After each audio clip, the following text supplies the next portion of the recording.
Stealing something today is a crime. We have police and courts to handle it. In the Middle Ages, theft was also a crime. But it meant something different. It was more personal, more dangerous. To understand the punishments, you first have to understand why theft was taken so seriously. For most people back then, life was hard. They were farmers or simple craftsmen. They did not have much. A peasant family might own one cow for milk, a few chickens for eggs, and the tools they needed to work the land. That was it. There were no savings accounts, no insurance, their property was their survival. So if someone stole your only cow, they didn't just take an animal. They took your family's source of milk and cheese. They took the cows you might have sold at the market, they took your future. If a blacksmith's hammer was stolen, he couldn't work. He couldn't make nails or horseshoes. He couldn't feed his children. Theft was not just an inconvenience. It was a direct threat to a person's existence. This is why the community got involved. There were no police forces like we have today. If you saw someone stealing, you were expected to raise the alarm. This was called the hue and cry. You would shout, and everyone who heard you was legally required to stop what they were doing and help chase the thief. If you didn't join the chase, you could be fined. The whole village became the police force. Justice was a group effort. The law made a clear distinction between different kinds of theft. There was petty theft and there was grand theft. The line between them was based on the value of the stolen item. In England, for a long time, that line was 12 pence, which was 1 shilling. Anything worth less than 12 pence was petty theft. Anything worth more was grand theft or grand larceny. This might not sound like much money, but 12 pence was a lot back then. It could be a week's wages for a laborer. It was the price of a sheep. So, stealing a sheep was a serious crime. Stealing a loaf of bread or an apple from an orchard was not. The punishment you received depended entirely on which side of that line your crime fell. And religion played a big part too. The church was central to medieval life. It taught that theft was a sin. One of the 10 Commandments was, "Thou shalt not steal." So, when you stole from your neighbor, you weren't just breaking the king's law. You were breaking God's law. This added a spiritual weight to the crime. A thief was not just a criminal, but a sinner. This belief helped justify the harshness of the punishments. People felt they were not just protecting their property, but also upholding a moral, God-given order. And finally, the idea of justice was different. Today, we talk about rehabilitation. We hope to make a criminal a better person. That idea did not really exist in the Middle Ages. Punishment had two main goals: retribution and deterrence. Retribution meant paying for your crime, an eye for an eye, and deterrence meant making an example of you.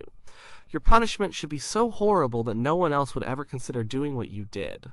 This is why punishments were almost always public. Justice needed to be seen. So when we look at the brutal punishments for theft, it's not because medieval people were just cruel for no reason. It's because they lived in a fragile world. A world without police, without safety nets, and where a single stolen item could mean the difference between survival and starvation. The fear was real, and the punishments reflected that fear. When a person was caught for petty theft, stealing something of low value, the goal was not always to kill or maim them. The first goal was often humiliation. The community needed to see that a crime had been committed and that the thief was being punished for it. This public shame was a powerful tool. It marked the person as untrustworthy and served as a warning to everyone else. One of the most common tools for this was the stocks. You have probably seen pictures of them. The stocks were a wooden frame with holes for the ankles. A thief would be locked into them in a public place, like the village square or outside the church. They would be stuck there for hours or even days. They couldn't move. They were completely helpless. Being in the stocks was not just about being uncomfortable. It was an invitation for public abuse. People walking by were encouraged to mock the prisoner. They would be called names. People would spit on them. They might throw mud or animal dung. Sometimes they threw rotten vegetables or rocks. It was a miserable and degrading experience. The message was clear: you have broken the community's rules, and now the community rejects you. A similar device was the pillory. The pillory was like the stocks, but it held the head and hands instead of the feet. This was arguably worse. Your head was trapped, forcing you to face forward and look at the crowd that was taunting you. You couldn't even shield your face from whatever was thrown at you.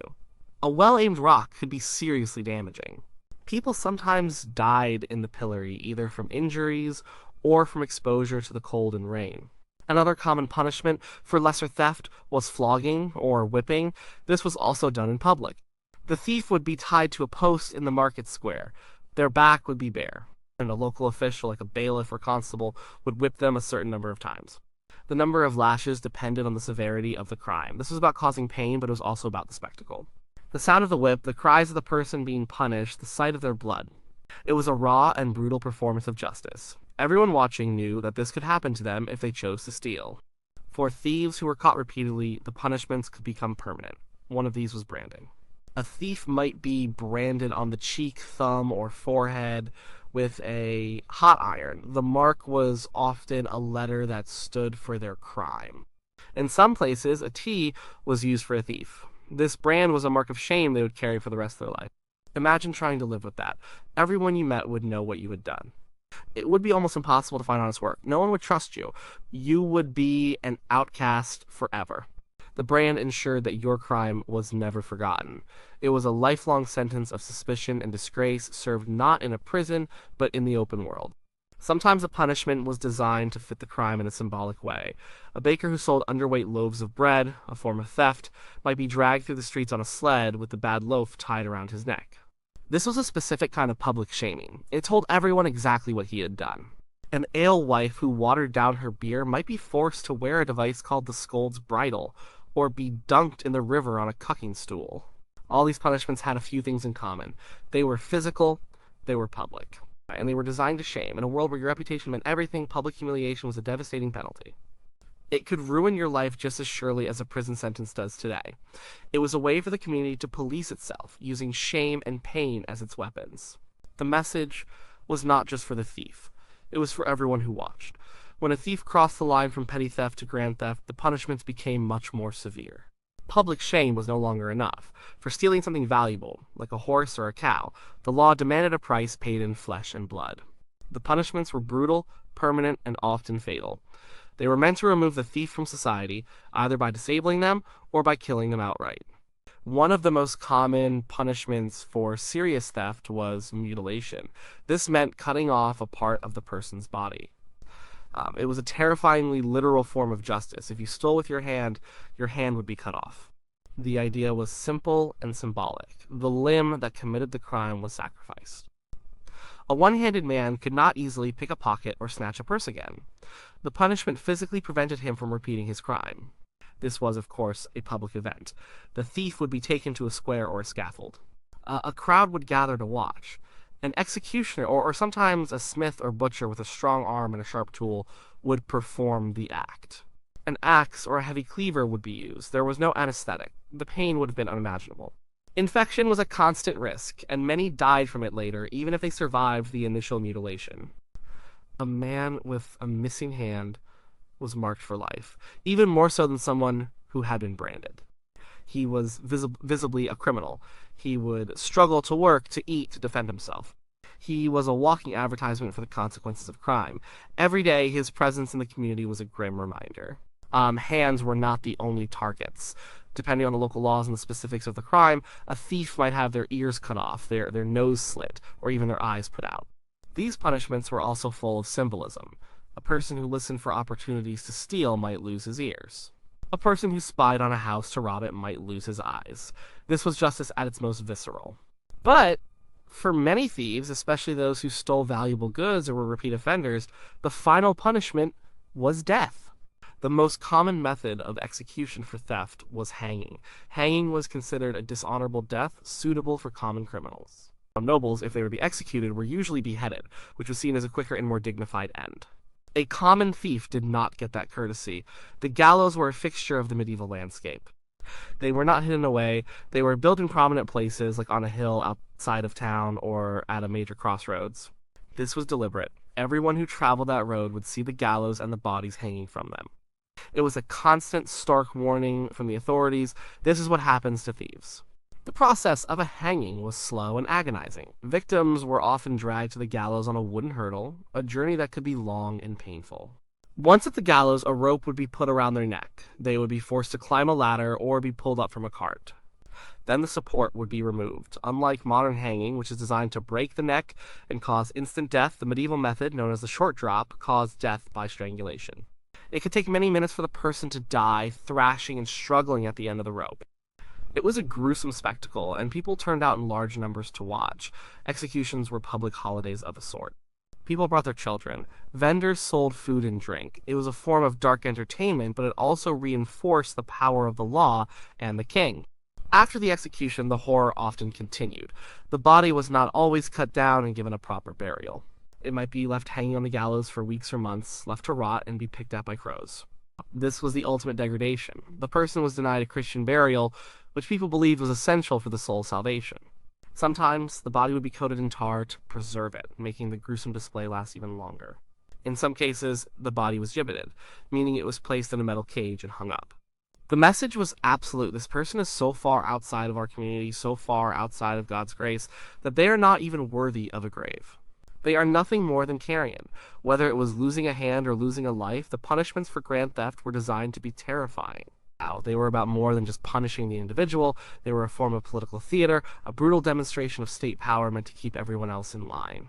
Before any punishment could happen, a person had to be found guilty. Today, we have a long and complicated process involving evidence, lawyers, and a jury. The medieval system was very different. It was a mixture of community knowledge, religious belief, and raw physical tests. Proving guilt or innocence could be a strange and dangerous process. In the early Middle Ages, one of the most common ways to determine guilt was trial by ordeal. People believed that God would intervene directly to show who was telling the truth. It was a way of asking for a divine judgment when human judgment was uncertain. There were several types of ordeal. One was trial by hot iron. The accused person, often a woman, had to carry a piece of red-hot iron for a set distance, usually a few paces.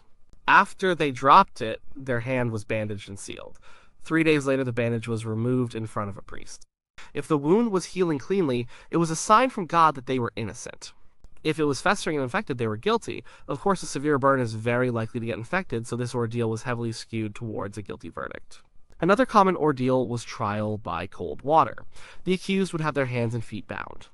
They were then thrown into a river or a deep pond that had been blessed by a priest. The theory was that pure, holy water would reject a guilty person. So, if you floated, you were guilty. If you sank, the water had accepted you, and you were innocent. The problem was that if you sank, you had to be pulled out quickly or you would drown. Sometimes the innocent person died anyway. For men, especially those of the upper classes, there was trial by combat. This was a duel. The accuser and the accused would fight, sometimes to the death. The belief was that God would give strength to the man who was in the right. So the winner of the fight was declared innocent. This system clearly favored the strong and skilled fighter, not necessarily the truthful one. A weaker person could hire a champion to fight for them, but this was expensive and not an option for most. These ordeals seem bizarre and unfair to us, but for a time they were a core part of the legal system. However, the church began to have doubts. In 1215, a major church council, the Fourth Lateran Council, forbade priests from participating in trials by ordeal. Without the church's blessing, these rituals lost their authority. The justice system needed a new way to find the truth. This led to the gradual development of a system we would recognize today, the trial by jury. But it was not a jury like we have now. At first, a jury was a group of local men, usually 12, who were called in not to listen to evidence, but to state the facts as they knew them. They were basically witnesses for the whole community. They were expected to know the people involved and the reputation of the accused. They would swear an oath to God to tell the truth about what they knew. Their verdict was based on common knowledge and character. As time went on, the role of the jury shifted. They began to hear evidence from other witnesses and make a decision based on that. Oaths were incredibly important in this system. A person would swear their innocence on the Bible or a holy relic. In a deeply religious society, lying under oath, or perjury, was a terrible sin that people believed would lead to eternal damnation. This fear of God's wrath was a key part of the legal process. Of course, the system was not fair for everyone. A person's social status mattered immensely. A noble's oath was considered more trustworthy than a peasant's. A powerful lord could pressure a jury into giving the verdict he wanted, and if a peasant accused a noble of theft, it was very unlikely that the noble would face any serious consequences. There were no defense lawyers. The accused had to speak for themselves. They could bring witnesses to speak for their good character, but they couldn't cross-examine their accusers in the way a modern lawyer would. The whole process could be confusing and intimidating. If you were accused of a crime, you were largely on your own, facing a system that was often stacked against you, especially if you were poor and without powerful friends. The journey from accusation to punishment was a perilous one. guided by a mix of local gossip, religious fear, and the raw power of the ruling class. The medieval period lasted for 1,000 years. Things did not stay the same that whole time. The punishments for theft and the legal system that delivered them slowly changed. There were also many exceptions and special circumstances. It was not a simple case of steal a horse, get hanged. Justice was messy and inconsistent. One of the biggest factors in what happened to a thief was their social status. The law was not applied equally to everyone. A peasant who stole a pig from a lord would almost certainly face a brutal punishment, perhaps losing a hand or his life. But if a lord stole something from a peasant, it was a different story. The lord might get away with it completely, or at worst, be forced to pay a small fine. The legal system was designed to protect the property of the wealthy and powerful. The life of a poor man was worth less than the property of a rich man. Another major loophole was something called benefit of clergy. This was a very important exception in English law. Originally, it meant that members of the clergy, like priests and monks, could not be tried in the king's secular courts. They had the right to be tried in a church court. This was a huge advantage, because church courts were not allowed to sentence people to death or mutilation. The worst they could do was imprison someone, or defrock them, meaning kick them out of the clergy. Clever criminals quickly figured out how to use this. They would claim to be a member of the clergy to escape the gallows. To prove it, they had to pass a literacy test. The test was always the same. They had to read a specific verse from the Bible, Psalm 51. It became known as the neck verse because being able to read it could save your neck from the hangman's noose. So, many criminals who were not clerics at all would memorize this one passage. If they could stumble through reading it in court, they were handed over to the church authorities and their lives were spared.